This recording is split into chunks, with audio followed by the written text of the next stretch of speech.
So this was kind of hidden away for a certain crowd, and then I saw it later. So I've rediscovered this about 10 years ago, and I've been having a blast with it.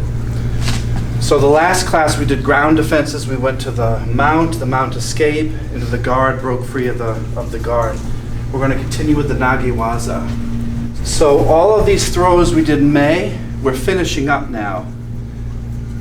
There aren't that many in Budo, because your goal is not to score points, it's just to get the guy to the ground in armor to dispatch of them.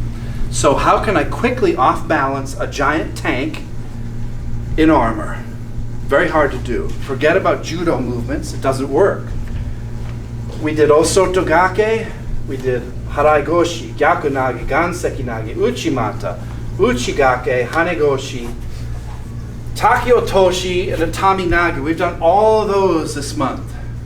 Now there are some principles at the end that you can add into all the other throws. So these are kind of like the spice in your soup. If you think of throws as a soup, this is the garlic powder, salt and pepper that you throw in, that you will need to get these against different sized opponents. Depending on your size, the throws will be easier or harder. And then we have, can I borrow you, sir? We have, if I was going to throw him, he can resist with the high part of his body, with the middle, or with the low. We've been working with the Tenchi Jin all month. So if I'm going to throw him, however I am, and I move in here to throw, and he hunkers down with his shoulders and I can't move him, I have to learn these principles, how to affect his balance by attacking someplace weak. And I have a millisecond to do it. If I go to attack him and throw him and he's weak up here, in other words, I can move him, but his legs are solid, and I go to throw and he won't move, I have to affect another part of him. So that's what these principles are. Now, Tachi Nagare, Tachi means standing, and Nagare is to flow, and Yoko Nagare, sideways flow, are principles we're going to practice tonight. They are very dangerous, so please be super careful with your training partner. I find that when I do these throws, I'm more afraid of the uke than I am to do the throw, and I think you all agree. I can do the throw full speed, but I'm nervous about breaking my friend's neck if they can't roll out of it. Therefore, that impedes my training. So if we did this every day for 6 hours a day, within 3 days, you'd be able to launch a friend 10 feet and they could roll out, and you'd have no fear. But how do I develop complete trust in my uke to allow him or her to be thrown by me? Because I don't want to have to worry about what I'm doing and you. It's too much. So we're going to practice how to fall out of a sacrifice throw. A sacrifice throw is when we're fighting on the battlefield and we've done everything we can think of and we can't kill this opponent. We've hit each other, we've broken each other's teeth and spirit, and all I have left is gravity. That's it. So my last move is to drop and disappear out of sight and throw him into the mud so I can kill him with this only tanto I have left. Everything's exhausted. We have no strength. We fought 10 men. And then I have to learn how to fall and take him. And that's all based on timing here. It's based on leverage, gravity, momentum, and trust. Come close. I want you to be able to read this. If I am falling and doing what we call ukemi, coming from ukedo, to receive, I'm receiving the ground. How do I make that my friend? I have to get over the fear in my head. I have to cut through the fear. Because the first thing someone walks in the dojo, they go, I don't like to touch the ground, I don't like to fall, I like to stay upright. Who remembers that fear? And some of you probably still have it. It's innate in all of us. No one likes to fall. So how do I get over that fear? Training. I have to let go of my ego, because a lot of us, when you're rolling, you're afraid of how you look. We do it, especially in a group. If we say, okay, line up there and roll up and down the mat, front rolls. Well, the first thing you think of, how do I look when I roll? Does Chris think I look all right? Is my hair okay? Is the crack sticking out in the back? And all this stuff we think about, we laugh. It's true. Our ego keeps us from rolling well. I don't care how you look when you roll. I never have cared how anyone looks when they roll, because your body is yours. I care that you don't hurt yourself.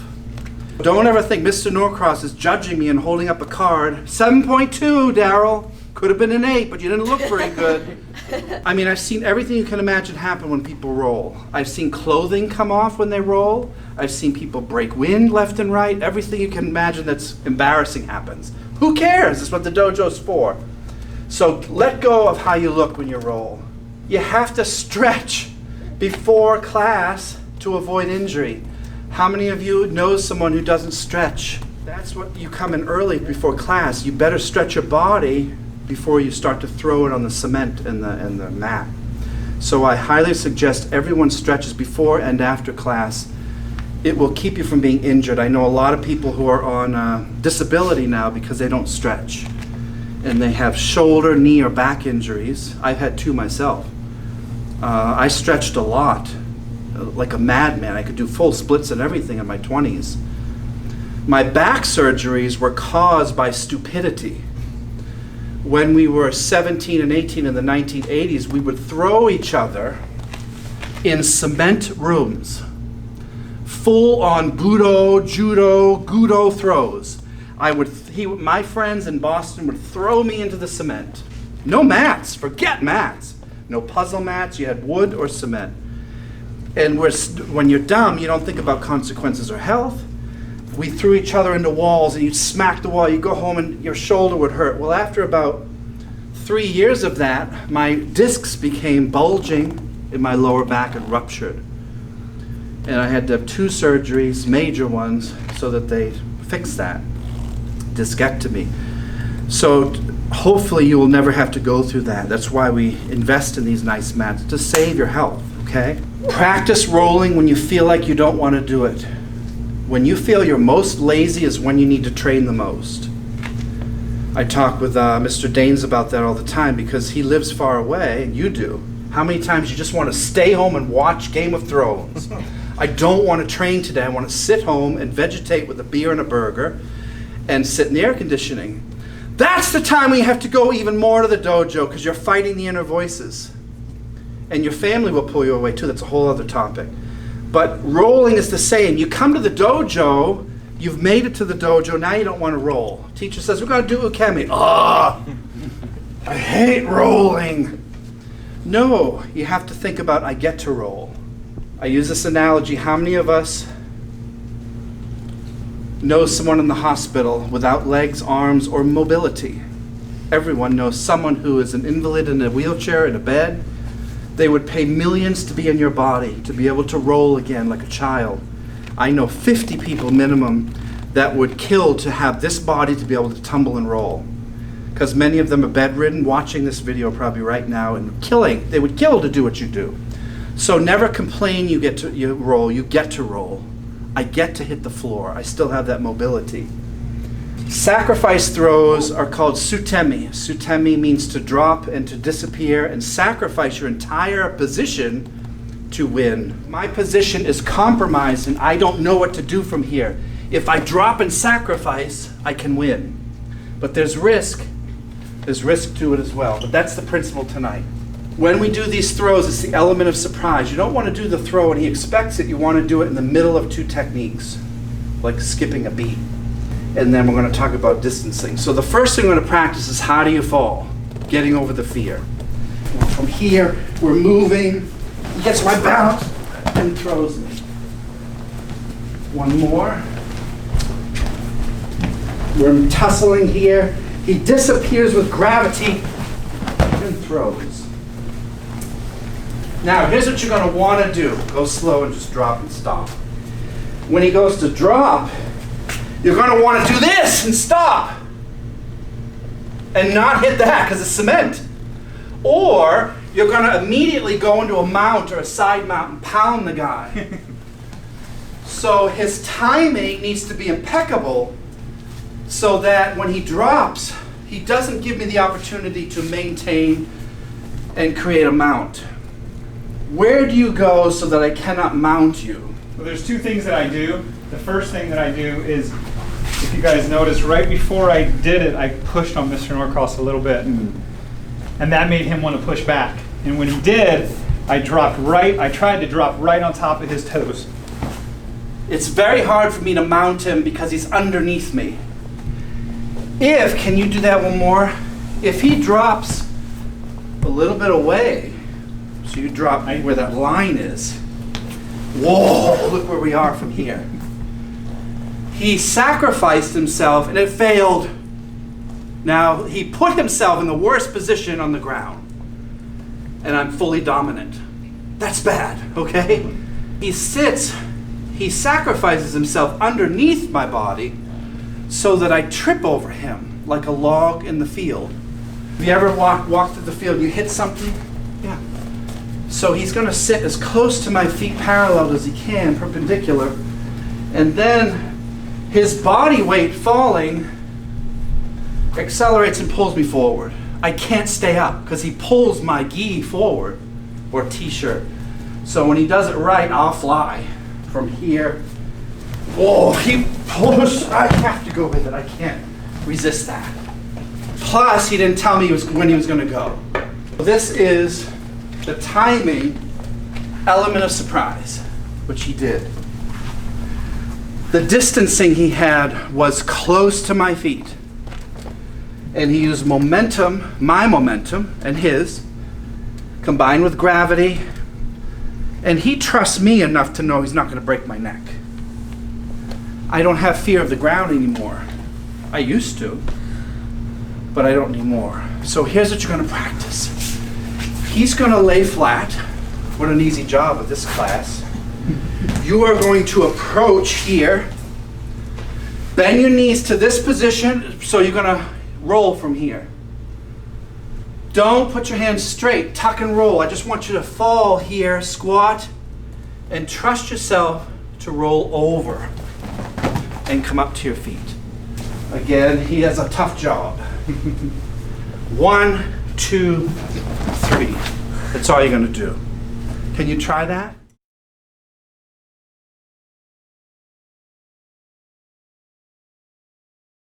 Oryote, which is two-handed front roll, which is when you throw yourself, when you touch the ground with two hands, like feelers on a moth or something. You feel the ground. You tactilely feel if it's dark out, you have no sight, and then you can move, absorb like you're laying on a pillow and roll from there. It's very comfortable, very basic, very good roll. Perhaps the best. Then you have katate, which is one-handed. Perhaps you're tied up or wounded, so you're stuck here. You have one arm.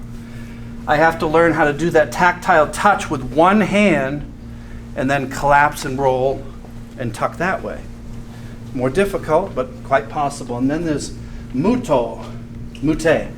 No hands. Your hands are tied.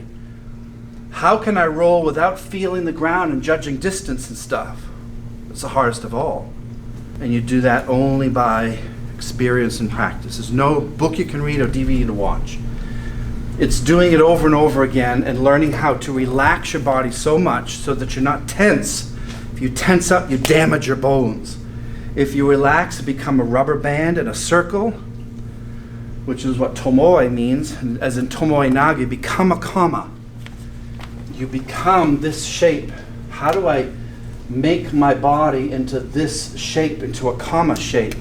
Well, that's what tomoe means. You become round, like hugging a beach ball. Here's what the next step is. If you lay flat, here's good. Yep. You're going to practice a two-handed front roll. So you're going to put your hands out as feelers.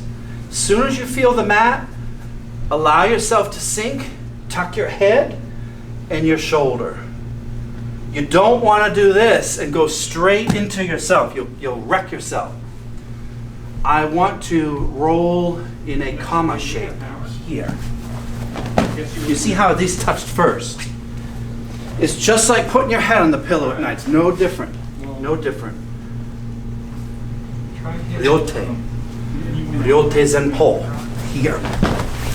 I think you're going to find that very easy to do. It takes the fear, the pain, and the impact out of the roll. So you roll, press, and then tuck to your shoulder. Try that out a few times. Katate, one-handed. Te's hand. One hand. How do I do one hand? Just do one hand. One hand. This is damaged. Pick your dominant side. I'm just going to put this hand down and roll. It's harder, way harder. Left here, here. Can you do it? Perfect. Again. First thing he does is he kills the height by dropping low. Don't move yet. See how low he is? Excellent. He's very low with the baby, taking all the danger away. He rolls kind of over Taylor like a rainbow shape. He doesn't go this way like a plane crash, he goes over again. He trusts his body enough to throw it and hurl it to his back, clearing his neck and head from injury. Excellent. That was very nice. You can try this if you wish. If you know it's going to injure you, don't do it. But if his hands were tied or something and he had to roll this way or he tripped holding a box, you may have to do a mute, okay?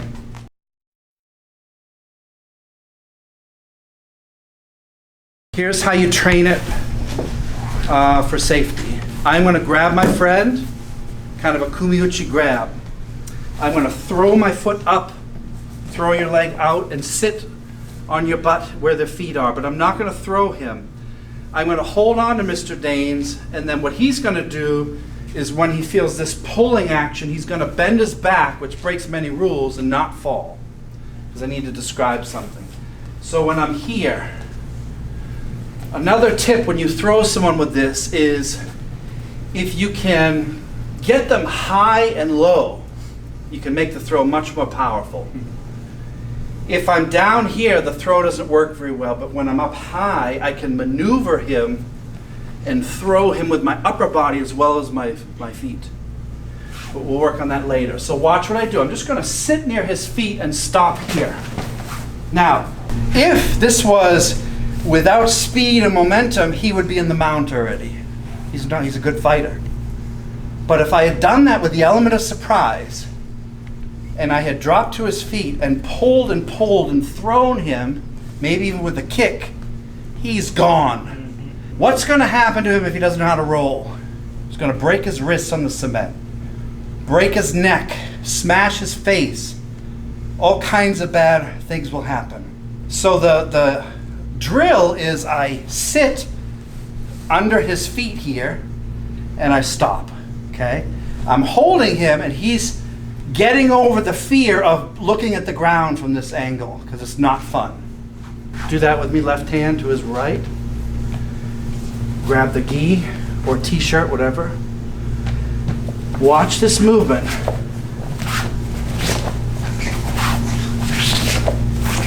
And then at some point, I'm going to put my butt right there and my leg right across his leg here. And that's it. And he's like, oh! He's nervous, but the more you do this, the better. Then at some point after my third rep, I am going to let go and he's going to roll from this position away. And that way he gets practice. Try it. There. One more time. Yeah.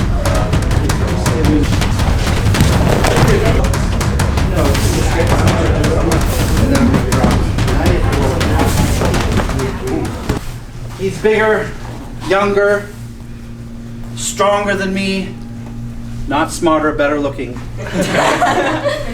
So if we're fighting toe to toe and he's hitting me, I'm going to have a tough time with him. No matter what, the strength matters, speed matters, training matters. But if I was exhausted and just I had enough, I had a bad day at work or whatever, I just want to drop, go to sleep. This is where these sacrifices work. If I'm here doing something and I create this space, I can drop, throw him. And if he doesn't know Ukemi, he's done for out in the street. Soft mats, he's good at falling. You can also do a version which is scarier, not for sport, it's for life and death self-defense, where if he hit whatever, I move behind him and I drop this way. meant to break the back of his head. All I did was move into position here behind him, and I did the same sacrifice this way. See his head? He's good at Ukemi, correct? I trust Tristan, so I know I can go with him. Just gonna move into position, defend. I gotta get underneath him, so I'm gonna need to get space. Boom. I made the space to sit, and then I will do this movement here. That's it.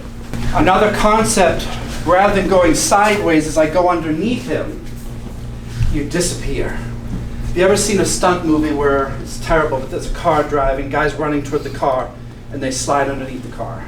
Or the truck, just a big truck. And somehow they go right under the axles and out the back. It's that tomoe. Tomoe means comma, so I have to, how do I shape my body into a comma? Really clinically, without me throwing him, if we're grappling here and I have energy and he has energy, at some point as he's pushing, I sit underneath him. He's resisting not falling right now. So look at where my leg is. You see how deep it is? Why does it have to be that deep? To take his balance. Yes, to get under him. Element of surprise. Momentum, gravity. If I went any slower than that, he's now in a perfect mount, and I'm screwed, at least for now. Although last class we defended against this. I'm going to push Mr. Springer and then absorb and throw. So as I push from here, very slow, I push. As he pushes back, I drop, and they can disappear. Did you see how I formed a comma here? That's the comma. Come on, pun. And he's gone. What do I have to have in him? Honest attack. Trust and good attacks. If I worry about him breaking his neck, I'll freeze and panic. It's very dangerous. Don't do this out there. Try it out. So I hit, I do something, boom, I sacrifice, and I do what's called kuruma, in this position here. Getting him into position. I create a wheel. I don't let him go.